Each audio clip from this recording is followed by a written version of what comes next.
সুন্দরবনের বালাঘাটা মার্কাসগুলিতে ভয়াবহ অগ্নিকাণ্ডে ক্ষতিগ্রস্ত ৯টি পরিবারের পাশে দাঁড়িয়েছে জেলা বিএনপি। দলটির সদস্য সচিব জাবেদ রেজা ব্যক্তিগত উদ্যোগে ক্ষতিগ্রস্ত পরিবারের মাঝে ত্রাণ সহায়তা বিতরণ করেন। এ সময় তিনি বলেন, বিএনপি সবসময় দেশের মানুষের পাশে ছিল, আছে এবং ভবিষ্যতেও থাকবে।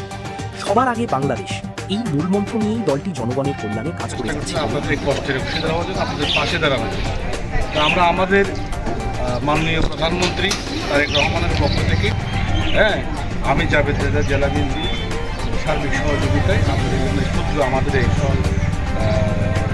মানবিক সহায়তা নিয়ে আসছি। আমরা গ্রহণ করবেন আশা করি, এবং গ্রহণ করার জন্য আপনাদেরকে ধন্যবাদ। জানা গেছে, গত 5 জুন সকালে তপন নামে এক বাসিন্দার ঘর থেকে আগুনের সূত্রপাত হয়।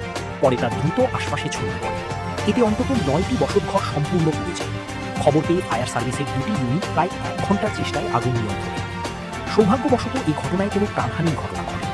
প্রাথমিকভাবে ধারণা করা হচ্ছে গ্যাস সিলিন্ডার থেকে আগুনের সূত্রপাত হতে পারে। ত্রাণ বিতরণ কার্যক্রমে উপস্থিত ছিলেন জেলা বিএনপির নেতা জসিমউদ্দিন তুষার, আবিদুর রহমান, চনু মং মার্মা, শাহাদাত ও সেলিম রেজা সহ অন্যান্য নেতাকর্মীরা।